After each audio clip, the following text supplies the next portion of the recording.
Arrakis. Dune. La terre désertique de l'Empire. Mais aussi la planète la plus précieuse de l'univers. Car c'est là, et seulement là, que l'on trouve l'épice. L'épice. Sans elle, il n'y a pas de commerce dans l'Empire, pas de civilisation. Arrakis.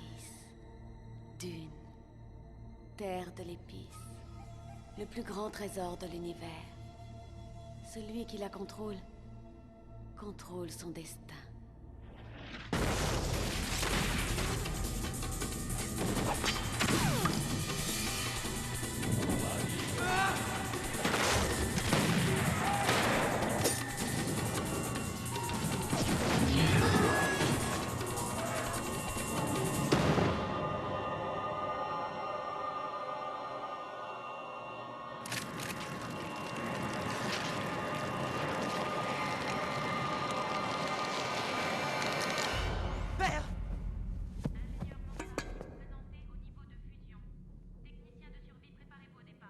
Ce départ pour Arrakis intervient à un moment délicat pour la maison Atréide. Ce sera la preuve de la fidélité de votre père envers l'empereur. Souvenez-vous, Paul. Notre société est un réseau extrêmement complexe de forces en compétition. Notre civilisation repose sur un tripode politique, la plus instable de toutes les structures.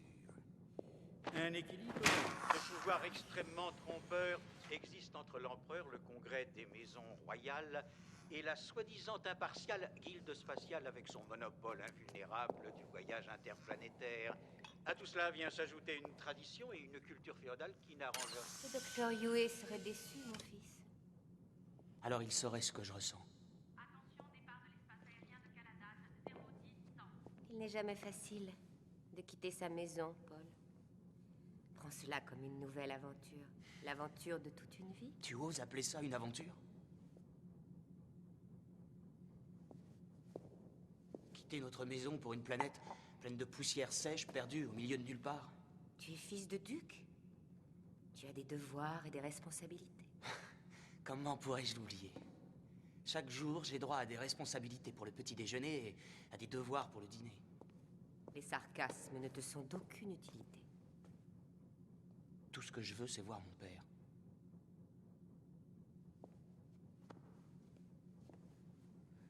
Oui, moi aussi. Attention, départ de l'espace aérien de Caladan, 010-100. Tout le personnel Atréide est prié de se préparer au départ. La révérende mère est arrivée. Elle veut te voir avant notre départ pour Arrakis.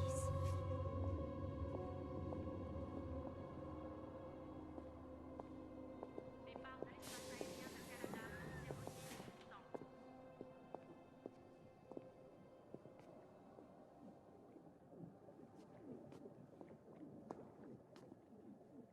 Vous lui avez fait don de votre visage, Jessica. Mais je vois que son père lui a fait don de ses yeux. Ainsi que de son courage. C'est ce que nous verrons.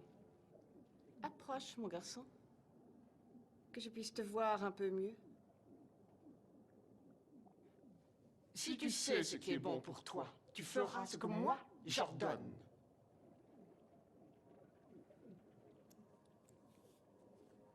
Laissez-moi juger de ce qui est bon pour moi. Ta mère t'a enseigné beaucoup de choses, semble-t-il. Elle m'a aussi parlé de tes rêves. Révérende mère, si j'avais su... Vous pouvez disposer, Jessica.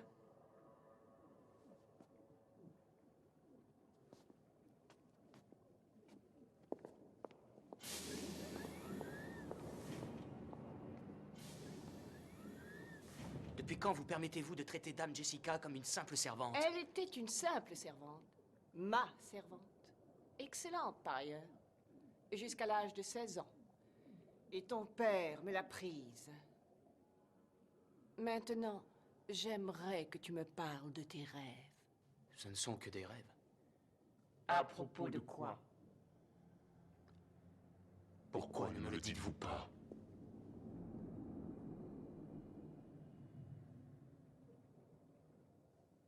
Sais-tu ce qu'est ceci?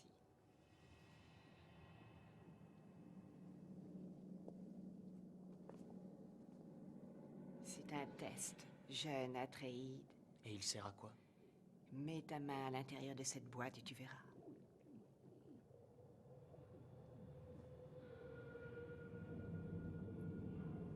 Que contient-elle? La souffrance. L'ennemi suprême est juste contre ta gorge, jeune Atréide. Ta main reste dans cette boîte et tu vivras. Si jamais tu la retires, tu mourras.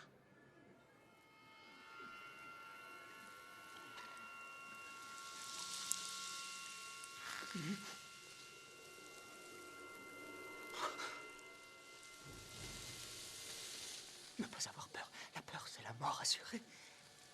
C'est exact, mon garçon. Tu dois prier. Je ferai face à ma peur. Je la laisserai passer à travers moi et quand la peur sera partie, il n'y aura plus rien. Il ne restera que moi.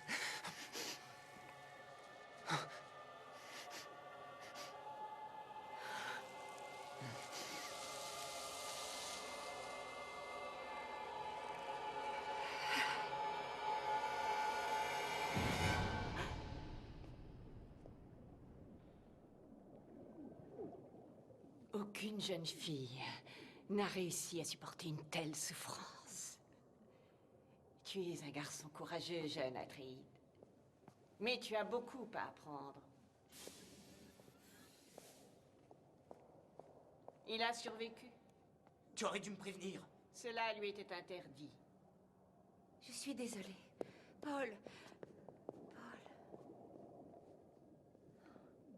Nous vous avions demandé une fille et non un fils. Vous avez créé d'innombrables ennuis. Une fille Atréide aurait pu épouser l'héritier des Harkonnen.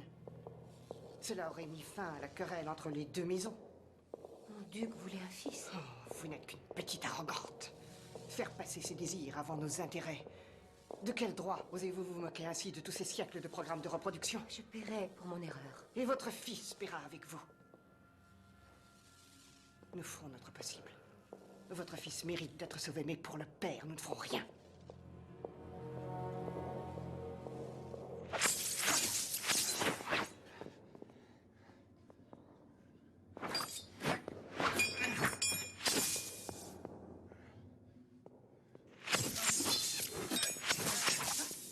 Heureusement que vous ne jouez pas de la balisette comme vous combattez, Gurney. J'aurais préféré que Duncan soit là. J'aurais pu réellement m'entraîner. Cette fois, vous y êtes. Faites attention, Gurney. Vous cédez à la colère.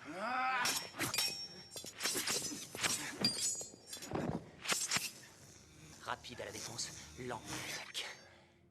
Vous oubliez les premiers principes, Gurney. Pas vraiment. Regardez plus bas, garçon.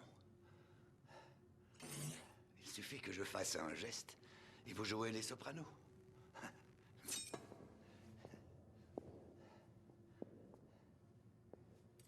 Je crois que je ne suis pas d'humeur aujourd'hui. Vous n'êtes pas d'humeur. L'humeur est réservée au bétail et aux femmes, petit bonhomme. Au combat, nous n'en avons que faire. Votre mère elle-même a voulu vous l'apprendre à sa façon.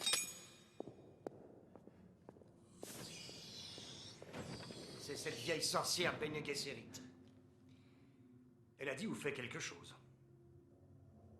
C'est certain.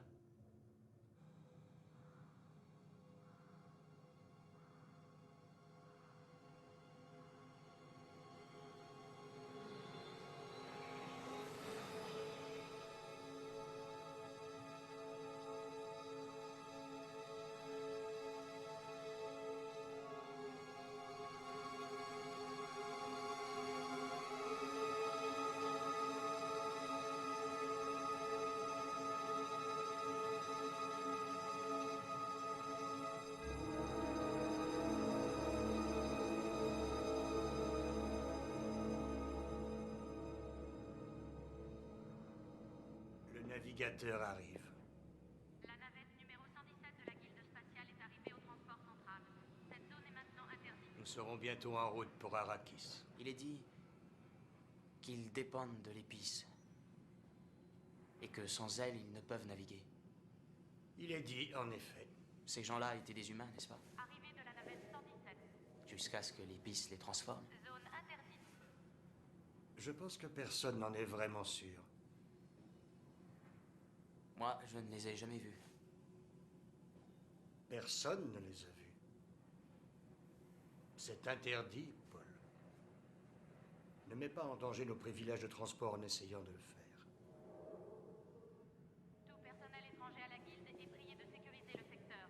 Tout personnel étranger à la guilde est prié de sécuriser le secteur. Arrakis est vraiment aussi épouvantable qu'on le dit. Les tempêtes le sont peut-être. Elles ont assez de force pour arracher la chair de tes os. Le seul être qui ne craigne pas ce genre de tempête, c'est le ver des sables. Ce ne sont pas les vers qui m'inquiètent le plus. Ton père est un homme formidable, Paul. Même l'empereur le craint. Je remettrais volontiers mon destin entre ses mains plutôt que de faire confiance à ce que dit n'importe quel Bene Gesserit. Pourquoi les détestez-vous? Les Bene Gesserit. Je ne les déteste pas. Je n'ai pas confiance en elles. Je suis un Manta. Je fais confiance à la logique et aux statistiques, pas au mysticisme ni aux prophéties. Attention à tout le personnel Atréide. L'accès au secteur est à présent interdit. Je répète, l'accès au secteur est à présent interdit. Veuillez vous préparer au départ. Le navigateur de la guilde spatiale est amarré à la capsule du transport central. Cette zone est interdite. Je répète, le navigateur de la guilde spatiale est amarré à la capsule du transport central. Cette zone est interdite.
Cette fois, ça y est.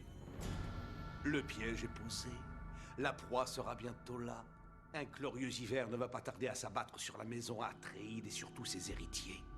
Les siècles d'humiliation qui ont été vécus par ma famille vont enfin pouvoir être vengés. Mais Arrakis, c'était à moi. Tais-toi, Rabban. J'ai fait ce que vous m'avez dit, mon oncle. J'ai fait trembler le peuple.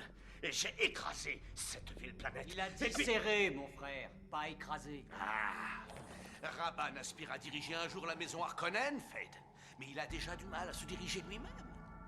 Expliquez notre plan, Manta. Le plan est élégant et vicieux, cher baron. C'est évident. C'est moi qui l'ai créé. La production d'épices doit s'accroître si l'Empire veut survivre. Mais sa production est malheureusement inconstante. Dans sa sagesse immense, l'empereur a décidé qu'un seul homme était à la fois assez honnête et loyal pour que l'on puisse lui faire confiance concernant la remise à flot de la production de l'épice. Le duc Leto Atréide. Interrompant de façon temporaire 80 années de tradition Harkonnen, ainsi que tous les bénéfices que cela pouvait engendrer. C'est pas vrai! Ah, j'ai dit de façon temporaire, sombre idiot. D'ici assez peu de temps, le duc Leto s'imaginera qu'Arrakis est entièrement et fermement sous son contrôle. Et alors, au moment où tout le monde lui fera confiance... Le traître frappera. Un traître. Cela fait partie de mon petit secret pour l'instant. Mais les autres grandes maisons vont alors protester. Pervertir la sagesse commune est la marque de toute grande conspiration. Tu vois, mon neveu, la popularité va susciter la jalousie, et le duc Leto est extrêmement populaire. Plusieurs autres grandes maisons vont vouloir se débarrasser de cet homme. Évidemment, elles ne voudront jamais l'admettre, et l'épice se trouvera partout. L'empereur retrouvera le sourire, et la maison Harkonnen sera plus puissante et forte que jamais. Seul et vulnérable aux confins de notre bel univers, le vaillant duc Leto devra finalement faire face à la peur. Quand tout sera fini, il ne saura plus à qui faire confiance, pas même à cette Bene Gesserit avec laquelle il couche. Ils se dévoreront les uns les autres comme des rats affamés. Avant que l'on arrive à connaître l'identité du traître, le sort de la famille Atréide aura été définitivement réglé.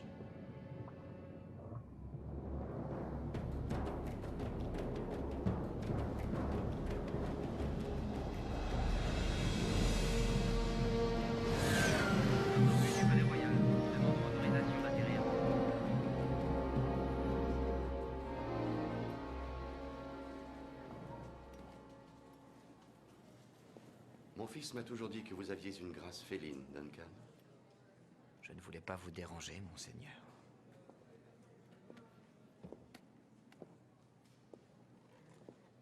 Les derniers rapports d'émigration.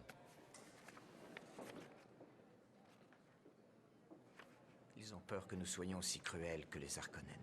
Nous en perdons beaucoup trop. Chasseurs d'épices, conducteurs, météorologues. Nous avons besoin de ces gens. Voulez-vous que je les persuade de rester? Non. J'ai une mission plus importante à vous confier. Je veux que vous alliez dans le désert. Les Fremen?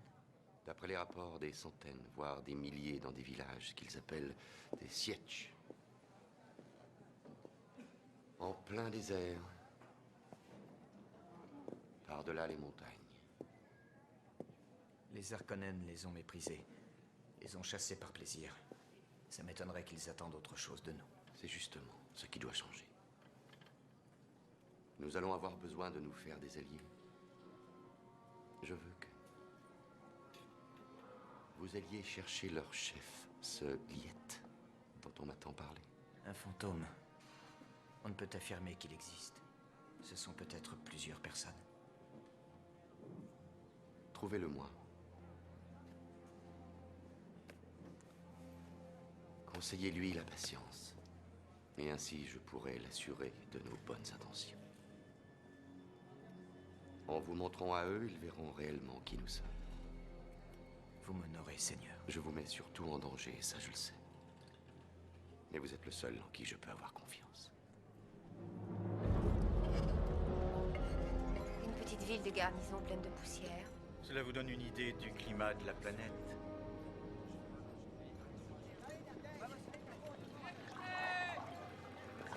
Mais que fait-il? Ils vendent de l'eau, madame. Vous n'aurez jamais affaire à eux. La citerne du palais contient 200 000 litres et on veille à ce qu'elle soit toujours pleine. Pourquoi ont-ils ces yeux? Ce sont des gens du désert, les Fremen. C'est l'épice qui fait cela. Elle est partout, dans l'air, la nourriture. Quand un Fremen atteint l'âge de 12 ans, ses yeux sont déjà complètement bleus.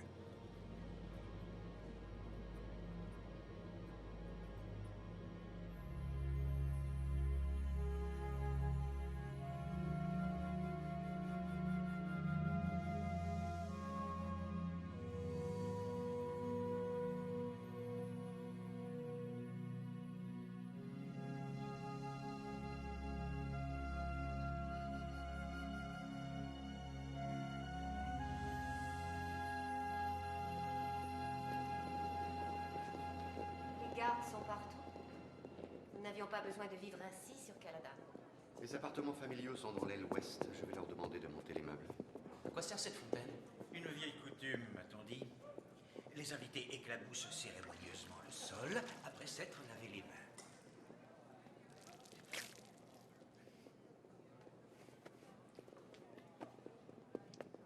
Et eux, ils récupèrent l'eau.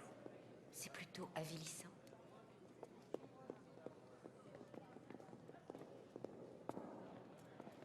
Idaho vous fait dire qu'il est prêt, monseigneur. Duncan? Où est-il? Est-ce que je peux le voir? Je lui ai demandé de s'occuper de quelques affaires officielles pour le moment. Tu dois être patient. J'ai fait rassembler l'état-major, comme vous me l'avez demandé. Non, non, ne montez pas les armoiries. Je veux que vous les accrochiez ici. La première chose que verront nos visiteurs, c'est la maison Atréide, maintenant.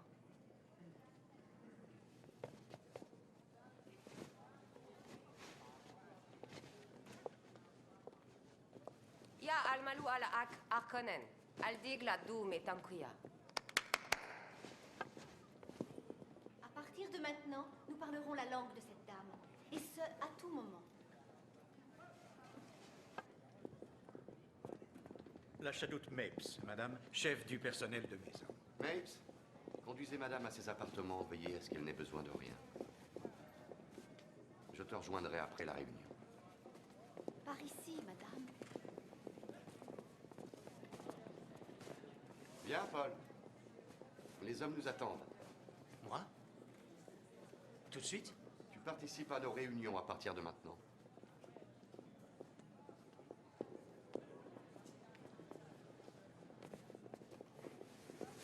J'ai dit aux filles de nettoyer tous ces murs. Et ce, au millimètre près, madame. L'odeur des Harkonnen est finalement partie.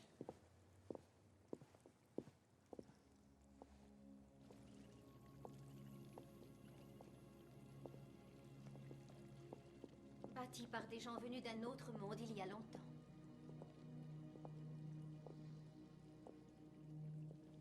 Une chapelle pour se souvenir de ce qu'ils ont laissé derrière eux quand ils sont venus ici.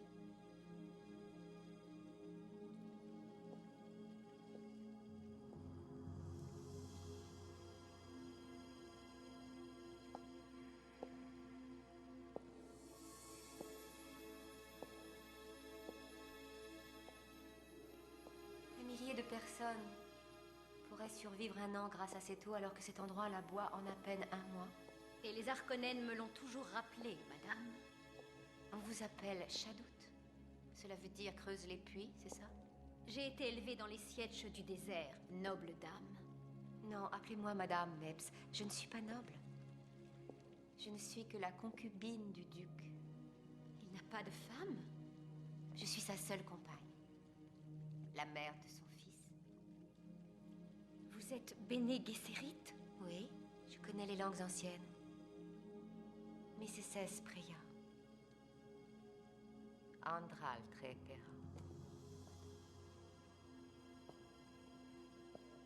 Dites-le à votre peuple. À présent, cette chapelle leur appartient. Tant que nous gouvernerons, nous protégerons cet endroit pour lui.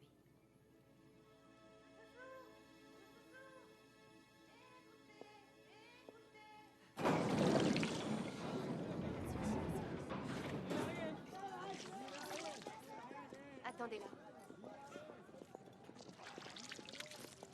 Remboursez-les immédiatement. Allez-y. C'est la coutume, madame. Cette coutume est morte. Faites ce que je dis. Faites ce que je dis. L'eau ne sera plus jamais vendue à la porte des Atréides. À la fin de chaque repas, chaque personne qui frappera à cette porte pourra demander un bol d'eau propre sans payer.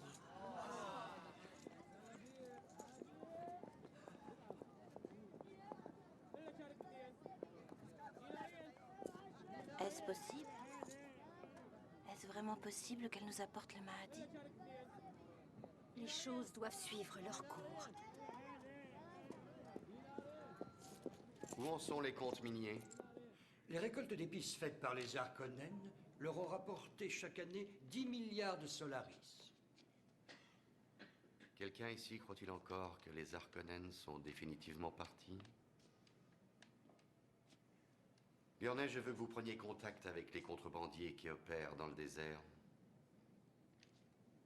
Dites-leur qu'à partir de maintenant, nous allons ignorer ce qu'ils font tant que nous pourrons en tirer quelque chose. L'empereur est extrêmement attaché à ses bénéfices sur l'épice, monseigneur. Fermer les yeux sur les activités des contrebandiers est une chose. Empocher une partie de leurs gains en est une autre. Alors disons-lui exactement ce qu'on fait. La banque enregistre tous les bénéfices au nom de l'empereur. Shaddam IV. Puis nous prélevons nos propres taxes comme des frais justifiés. En d'autres termes, c'est la loi du marché.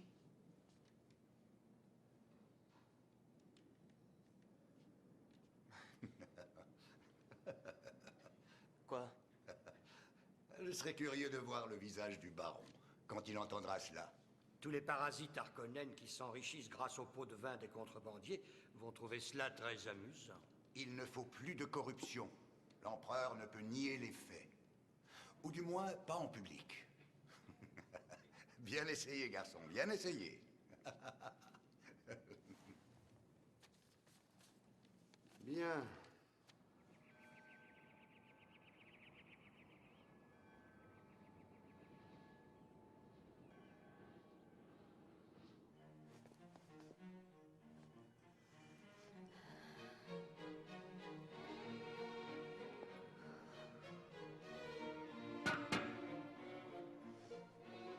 La fille d'un empereur doit faire mieux que ça.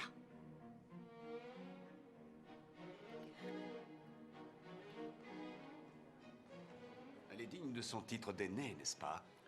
Elles m'ont dit que ses ambitions tendaient plus vers la littérature que vers la politique. Il ne faut jamais sous-estimer le potentiel politique d'un esprit éveillé, Majesté. Les subterfuges et les ruses sont souvent de meilleurs alliés qu'un cœur féroce et qu'une forte poigne. Elle est inconsciente de la supériorité de sa descendance. Dans ce cas, vous devez simplement la marier à un jeune homme possédant une personnalité flexible, Majesté. Dommage que ça ne puisse être ce jeune Atréide. Le plus admirable qui soit, m'a-t-on dit. Un exemple de force et d'instruction.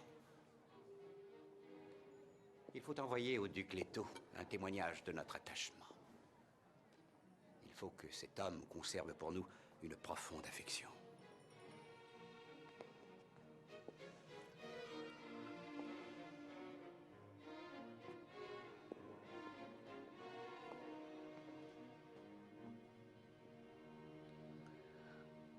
Pourquoi sommes-nous venus ici, père?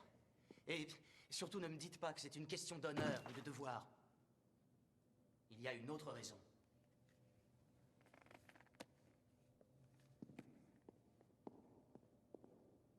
Je ne t'ai jamais menti, mon fils. On nous a confié la marchandise la plus convoitée de tout cet univers, ce qui nous a attiré beaucoup d'ennemis. Pourquoi ne pas les faire venir? Les démasquer. Et ce, devant l'empereur. Et s'il en faisait partie? Voici une leçon que tu dois retenir. Dans ce monde dans lequel nous vivons, les intérêts personnels gouvernent tout. L'empereur a besoin de nous. Pour le moment. Pour administrer Arrakis et pour faire augmenter la récolte de l'épice. Mais il a peur de nous, Paul.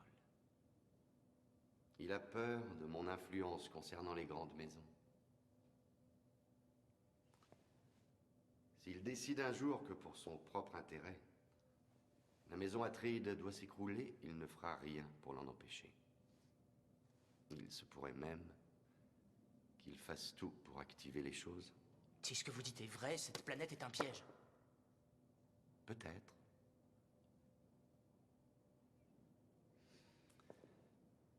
Mais le fait de savoir qu'il y a un piège permet de ne pas tomber dedans. J'aurais dû attraper le renégat de la maison Atréide, qui s'est enfui dans les sombres confins de l'univers. Mais tu es un homme d'honneur, mon amour. Non. J'en ai plus qu'assez.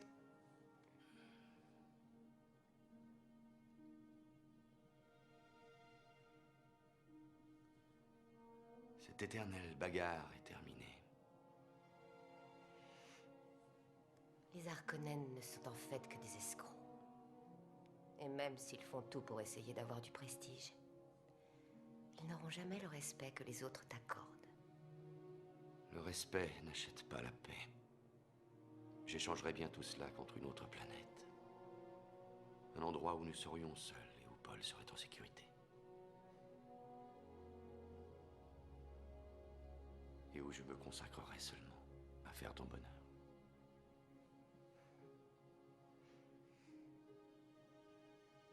Peut-être qu'enfin j'arriverai à réaliser.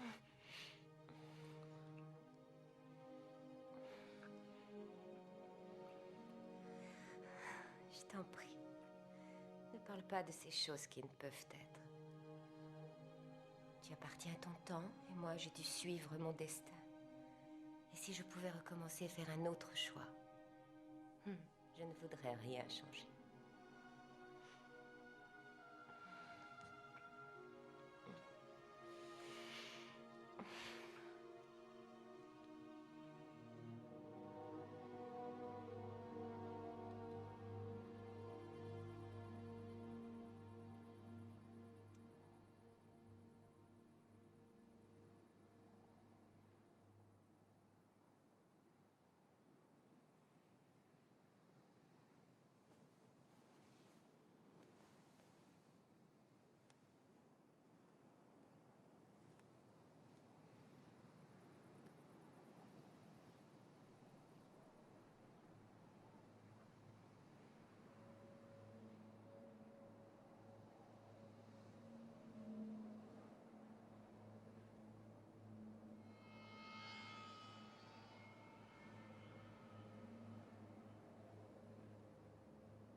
C'est l'un des vôtres, Turok?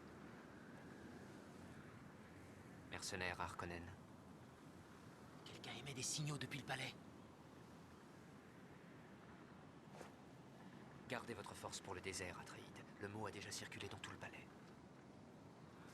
Nos amis sont avec vous.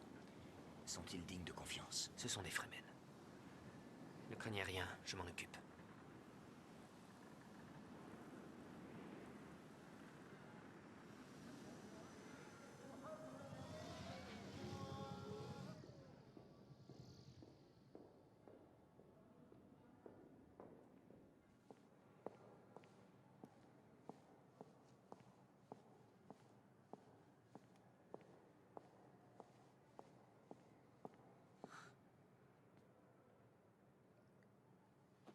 Je ne voulais pas vous déranger. Pardonnez-moi, madame, j'admirais ce paysage.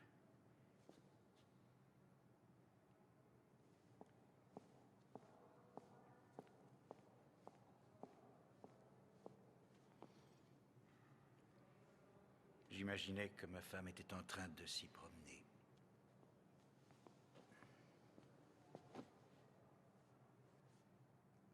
Mon conditionnement souk est censé me débarrasser de certaines émotions comme l'espoir.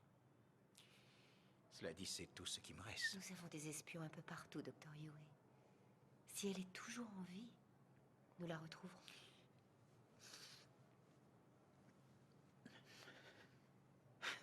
C'est pratiquement un sacrilège. Gâcher de l'eau dans un endroit qui en réclame tant. Je suis désolée. Nous vous avons fait venir sur une planète dangereuse. Ça a été de ma propre volonté.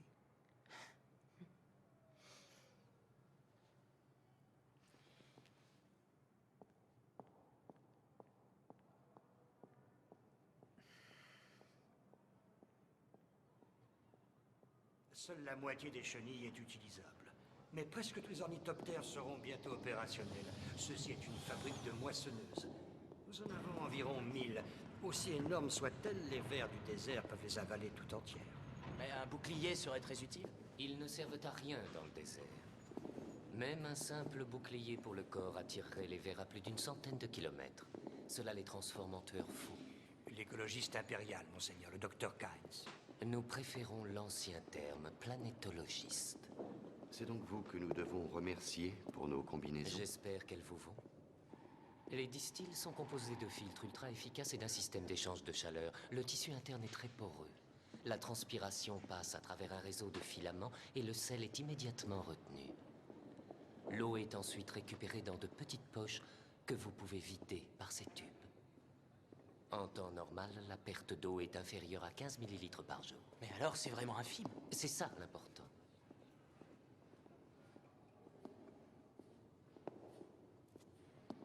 Vous êtes Fremen. Je suis accepté à la fois dans les sièges et dans les villages, mais je suis avant tout au service de l'empereur. Vous avez déjà utilisé une combinaison? Non, c'est la première fois. On vous a aidé à l'enfiler? Non, je l'ai juste enfilé comme ça, sans me poser de questions. Bien, alors. Le désert vous attend.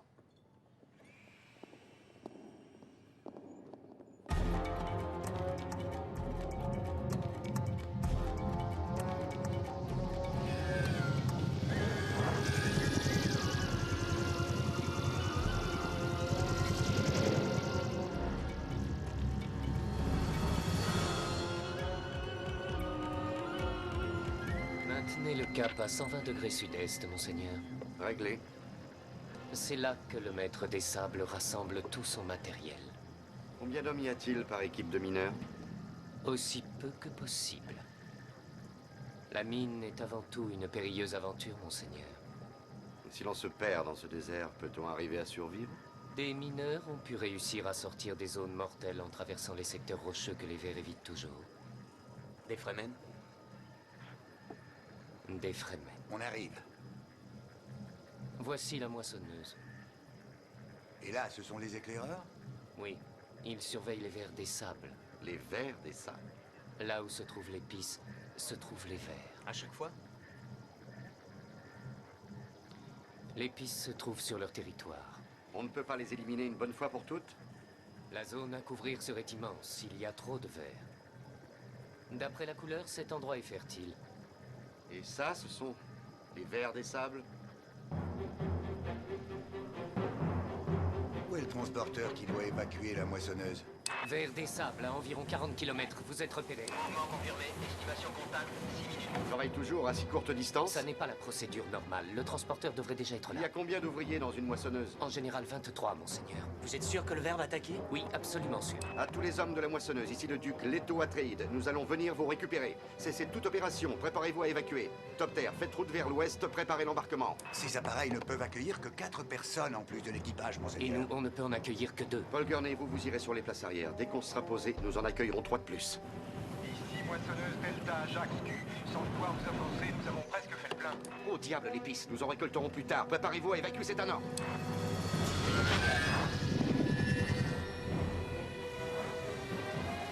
Vers des sables à 10 degrés sud-ouest. Vitesse estimée 42. Il se dirige vers nous. Contact dans 5 minutes.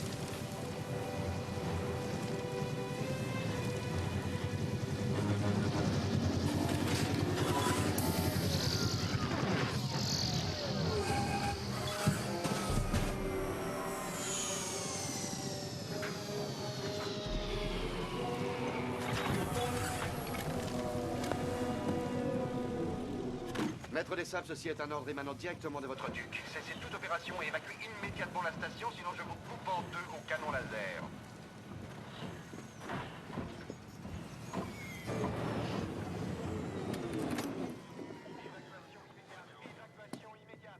Je l'entends. Le ver des sables. Je l'entends, il approche. Venez par ici! Venez par ici! Les 5 premiers, dépêchez-vous! Venez par ici! Les autres, montez dans les topters! Courez, allez, courez! Vite! Vite! Restez derrière et accrochez-vous à tout ce que vous pouvez!